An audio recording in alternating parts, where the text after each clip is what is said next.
नमस्कार, आप देख रहे हैं न्यूज दिन भर। मैं हूं औरंगजेब इस्मत।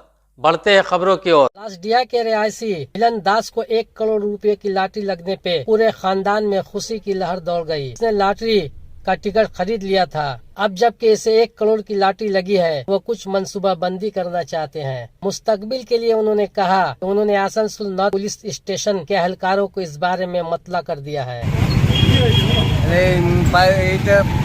ব্যাংকর আমার দোকান কালকে রাতে মিলন বাউরি বলে একটা ছেলে 50 একটা টিকিট কেটেছিল, 1 কোটি টাকা হয়েছে তাতে। আপনার দোকানের নাম কি? জয়মা প্যারা লটারি এজেন্সি।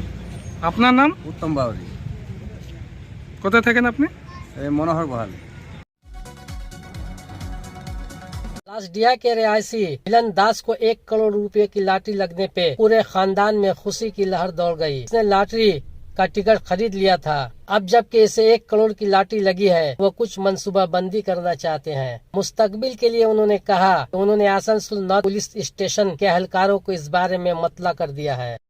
স্বামী 1 কোটি টাকা পেয়েছেন টিকিটে, কেমন লাগছে? খুব ভালো লাগে। কি করবেন টাকাগুলো? মেয়ে আছে, ঘর বানাতে হবে, আবার কিছু পয়সা ছেলেরা আছে, ওর জন্য রাখতে হবে। কেমন লাগছে? আমার খুব ভালো লাগছে। কি নাম হলো আপনার? বিনা দাস। এইটা এশিয়া ব্যাংকর আমার দোকান কালকে রাতে মিলন বাউরি বলে একটা ছেলে 50 একটা টিকিট কেটেছিল, 1 কোটি টাকা হয়েছে তাতে। আপনার দোকানের নাম কি? জয়মা প্যারা লটারি এজেন্সি। আপনার নাম? উত্তম বাউরি। কোথায় থাকেন আপনি? এই মনোহর বহাল। गैस हंगामा आरआई से कॉन्ट्रैक्ट वर्कर की मौत। बरनपुर सेल इसको स्टील प्लांट में गैस भरने से कॉन्ट्रैक्ट वर्कर की मौत हो गई, जिसके बाद मजदूर तंजीम और इनके एहतियादियों ने इसके जेर कफालत अफराद को मुआवजा और नौकरी का मुतालबा करते हुए एहतजाज किया। मालूमात के मुताबिक कॉन्ट्रैक्ट वर्कर विजय सेल मंगल की रात ISP के 26 मीटर ऊंची और वाकया ही OF फ्लोर में C शिफ्ट में काम कर रहा था। दरअसल गैस भर जाने की वजह से इसकी मौत वाकई हो गई। उसे बेचैनी की हालत में प्लांट के OHS ले जाया गया। जब इसे बरनपुर अस्पताल ले जाया गया तो डॉक्टरों ने इसे मुर्दा करार दे दिया।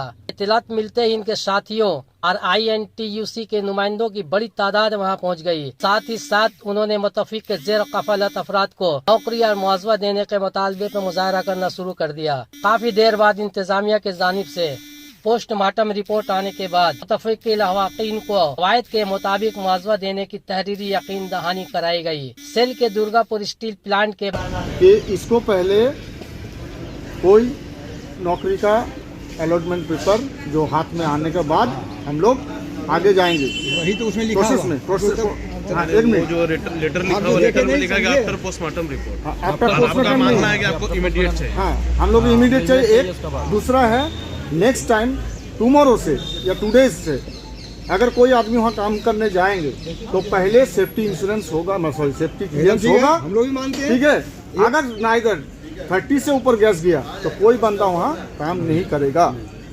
लेकिन इसका उसके पहले उसके लिए कोई दबाव हम लोग एकदम साइड में जाइएगा। अभी भी हम काम करते हैं, लड़ते हैं, इस्लाम के लिए लड़ते हैं।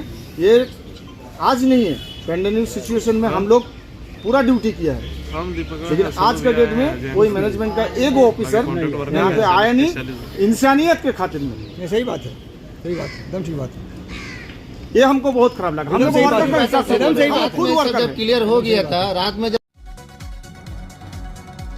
सहारा कंपनी में सरमायाकारी करने वाले सरमायाकारों और जिन एजेंटों के जरिए उन्होंने सरमायाकारी की थी, आज एक रैली निकाली और मगरबी बर्दवान के जिला मजिस्ट्रेट को मेमोरेंडम सौंपा। लेकिन जिला गवर्नर को मेमोरेंडम सौंपने से पहले उन्होंने एक मेमोरेंडम भी दिया। BNR भून के सामने रोड मीटिंग की। इस मौके पर सहारा के एजेंट का कहना था, जो भी गड़बड़ी हुई इसमें इनका क्या कसूर। कंपनी के असूलों के मुताबिक सरमायाकारों से पैसा लेकर कंपनी में जमा कराए, लेकिन आज सूरत हाल ऐसी हो गई है, लोग उनको शक की निगाह से देखते हैं। यहाँ तक कि इनके रिश्तेदार भी इनसे मेलजोल नहीं रखना चाहते। आइए सुनवाते हैं उन्होंने क्या कुछ कहा। किसी का पैसा पॉकेट में रखा हमने, क्या किसी का पैसा घर में रखा हमने? लोगों से पैसा जमा करवाया कंपनी के नाम पर, हमने लोगों का पैसा जमा करवाया। उनको एक जो कंपनी स्कीम दी थी उस स्कीम को समझा करके हम लोगों ने पैसा जमा करवाया। हमारा दोष क्या है, हमारी गलती क्या है? इसलिए आप सभी जमाकर्ताओं से, जो भी यहाँ उपस्थित हैं और जो नहीं उपस्थित हैं, सभी से मैं आग्रह करूंगा, आप लोग अपने अपने एजेंट को साथ दें और उनको आंदोलन में उतारते रहें। आज अचानक रेलवे साइड से कुछ मुलाजमीन बुलडोजर लेकर रेल पार इलाके में पहुंच गए और दुकानों को गिराने की मशक शुरू कर दी। उन्होंने कहा कि किसी भी कीमत पर मौजवे और बहाली के बगैर दुकानें गिराने की इजाजत नहीं दी जाएगी। दूसरी जानिब आसनसोल म्युनिसिपल कारपोरेशन के chairman Amarnath Chatterjee, 30 number ward के काउंसलर गोपा हलदार जो मौके पर पहुँचे उन्होंने भी दुकानदारों की हिमायत की और रेलवे की तरफ से दुकानों को गिराने के लिए खुफिया तौर पर बुलडोजर भेजने की कोशिशों मुखालफत की। आशीष चटर्जी का कहना है कि रेल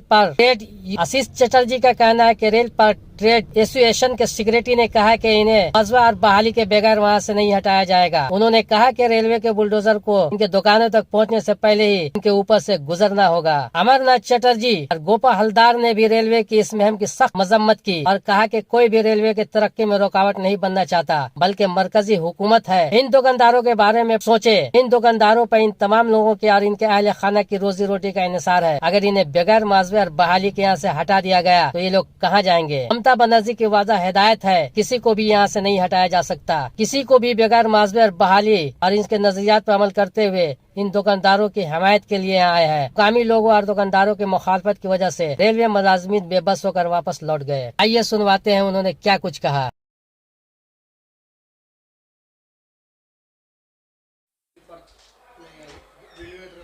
রেলপারে আজকে যারা অবস্থান করছে, ধর্ণা দিচ্ছে, তাদের ওখানে বাড়ি এবং দোকান ভাঙার জন্য এসেছিলেন রেল থেকে, এবং সেখানে অনেক গাছ আছে। সেই গাছগুলো নষ্ট হয়ে গেলে পরবর্তীকালে দূষণ প্রক্রিয়া শুরু হয়ে যাবে। তো রেলের গাছ কাটার যে পারমিশন আছে প্রাইভেট জমিতে, তার পারমিশন রেলকে করাতে হবে। পুনর্বাসনের ব্যবস্থা করতে হবে, যেটা মমতা বন্দ্যোপাধ্যায় সব জায়গায় বলে বেড়াচ্ছেন যে পুনর্বাসন না হলে তাদের কিছুতে হবে না।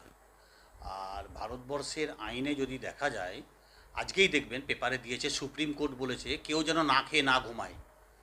আজকে সুপ্রিম কোর্ট বলেছে কেউ যেন, কোনো মানুষ ভারতবর্ষের, আজকে প্রধানমন্ত্রীকে বলেছেন দপ্তর থেকে ওখানে করতে, কোর্টকে জানাতে যে কোনো মানুষ যেন না খেয়ে না মরে। তো ঠিক সেই রকমভাবে মমতা বন্দ্যোপাধ্যায় চায় কোনো মানুষ যেন বাসস্থানহীন না হয়। তো সেই জন্য আমরা চেষ্টা করছি।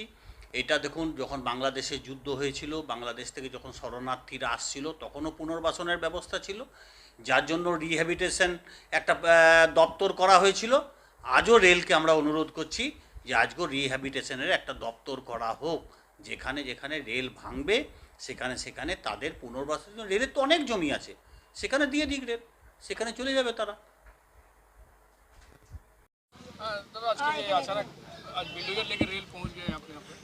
हाँ, बुलडोजर सरकार पहले भी हम लोग बोले थे, हमारा मिनिस्टर मलय घटक जी उन्होंने भी बोला था सारा देश में बुलडोजर चल रहा और यहाँ बुलडोजर नहीं आएगा। हम लोग ये जानते हैं, बुलडोजर सरकार की बुलडोजर भेजा है। यहाँ साधारण जन नागरिक है जिनका जीवन यात्रा इनके साथ जुड़े हुए है। कोई इलीगल ऑक्यूपायर नहीं है, कोई भाड़ाटे है, टेनेंट है, दुकानदार है, सब अपना अपना जगह में है। अचानक बुलडोजर भेजा है, लेकिन ये साकार नहीं होगा। हम लोग जितना यहाँ इंसान है सब आज रोड पर है, और चाहे हम लोग का ऊपर से बुलडोजर जाएगा, जब तक हम लोग का ऊपर से बुलडोजर नहीं ले जाएगा, एक भी घर, एक भी दुकानदार का किसी हानि होने हम लोग नहीं देंगे। इसके लिए जो करना है हम लोग करेंगे।